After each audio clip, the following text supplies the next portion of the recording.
आज का कार्यक्रम नगर के बहुत सिद्ध कवि श्री राजेश कुमार गोयल जी का प्रथम काव्य संग्रह हवा के इशारे का लोकार्पण हो रहा है और मुझे यहाँ पर मुख्य वक्ता के रूप में इस कृति पर अपने विचार व्यक्त करने हैं। आज का ये समारोह हमारे लिए इस मायने में बहुत महत्वपूर्ण है कि आज के इस कार्यक्रम में हमारे देश नहीं बल्कि दुनिया के जाने माने कवि, मंच के स्थापित रचनाकार राजन जी उसकी अध्यक्षता कर रहे हैं। मैं ये समझता हूँ कि जिस मंच पर कवि राजन जैसे मूर्धन्य साहित्यकार मौजूद हों तो मेरा मानना यह है कि वो मंच स्वयं धन्य हो जाता है। आज हमारे इस संग्रह में हवा के इशारे पर बहुत महत्वपूर्ण वक्तव्य यहाँ पर प्रस्तुत किए जाएंगे और मैं ये बताना चाहूँगा कि ये कवि का पहला संग्रह यहाँ पर प्रकाशन और लोकार्पण हो रहा है और मेरा मानना है कि किसी रचनाकार का पहला संग्रह बिल्कुल इसी प्रकार से जैसे किसी प्रकार से बच्चे का घर में जन्म होता है और जन्म में बड़ा आह्लाद दूना हो जाता है। जन्म होना ही सौभाग्य की बात है, लेकिन अगर पहले बच्चे का परिवार में जन्म होता है तो सौभाग्य की बात होती है। इसी प्रकार से अगर किसी रचनाकार का पहला संग्रह है तो उसका एक अपने आप में आनंद दुगना हो जाता है।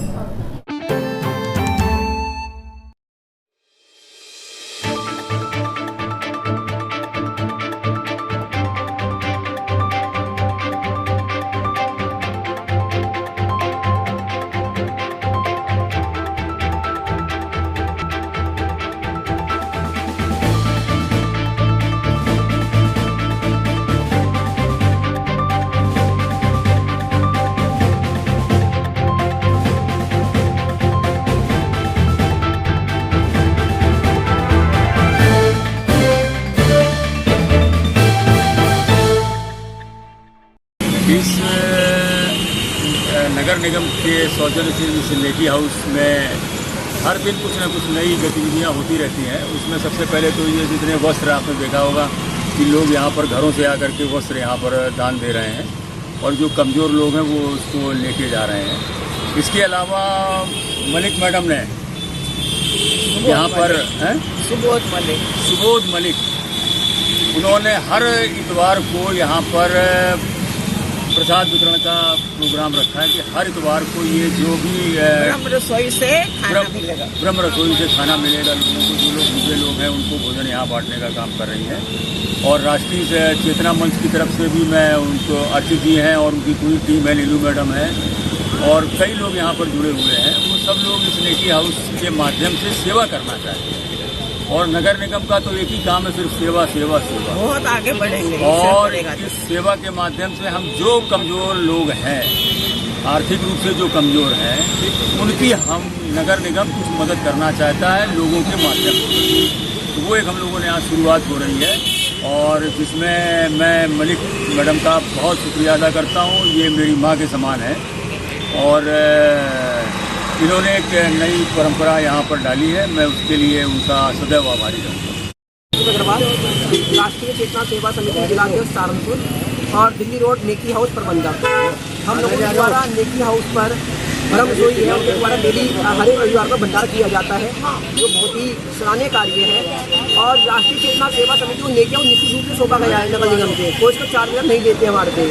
हमारे को लड़का छोड़ा गया है जिसकी लड़की की सैलरी खुद राष्ट्रीय चेतना सेवा समिति तय करती है। लड़की की सैलरी कुछ लोग हैं, कुछ लोगों के द्वारा यहाँ पर अफवाहें बताई गई कि यहाँ पर ऐसा होता है, यहाँ पर वैसा होता है, फलाना होता है, ढिमकाना होता है, परंतु हम सबका खंडन करते हैं।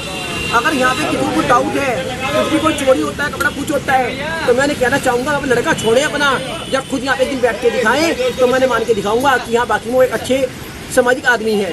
ये कोई तरीका नहीं होता कि कहीं फोटो में डालना, कहीं कुछ करना, कहीं कुछ करना। ये हम इसकी घोर निंदा करते हैं।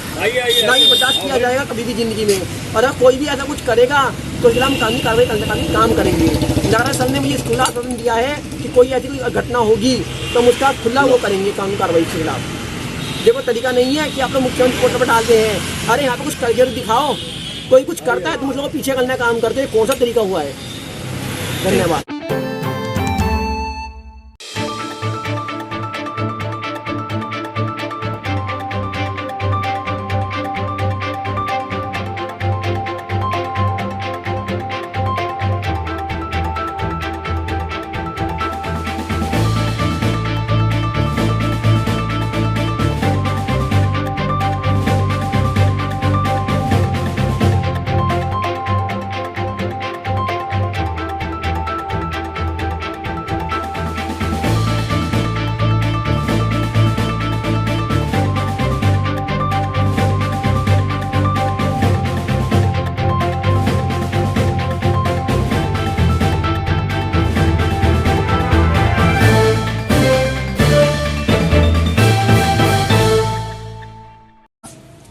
आदरणीय नरेंद्र शर्मा जी ने अपने परिवार में जो ये यज्ञ कराया है, इसका उद्देश्य है कि वैदिक धर्म का प्रचार प्रसार करना। आर्य समाज कहता है कि वेद सब सत्य विद्याओं का पुस्तक है। वेद का पढ़ना, पढ़ाना और सुनना, सुनाना सबका परम धर्म है। आर्य समाज विभिन्न धर्मों की कल्पना नहीं मानता है, क्योंकि आर्य समाज की विचारधारा है कि परमात्मा एक है, तो उसका संविधान भी एक है। और परमात्मा अपने पुत्रों को तोड़कर नहीं रखना चाहता है कि तुम इस नाम से टूटो, तुम इस नाम से टूटो। वो परमात्मा सारे पुत्रों को एक चाहता है, इसलिए एक सूत्र में बांधना चाहता है। उसके अनुसार हम भी सारे विश्व को वैदिक धर्म के झंडे के तले लाने की हमारी योजना है। यही आर्य समाज चाहता है। मेरा नाम वरुण शर्मा है।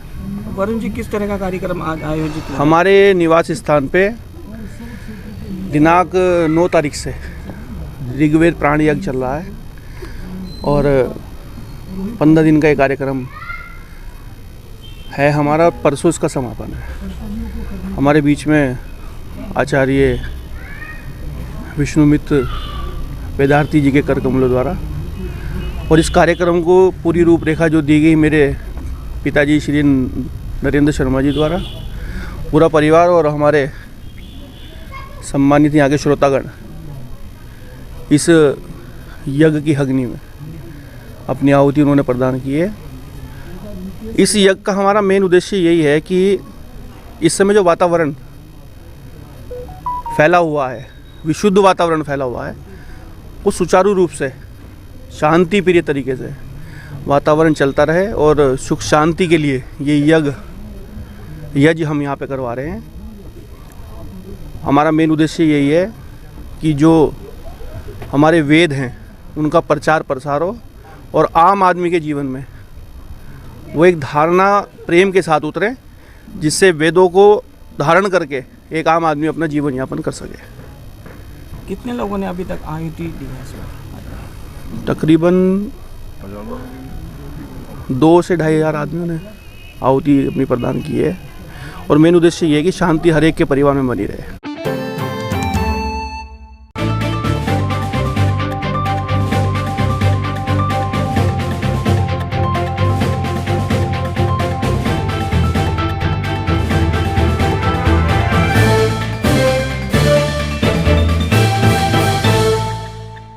जी मेरा नाम गौरव शर्मा है। ये वार्ड नंबर 8 है। इन पर पार्षद हैं अनिल पप्पू।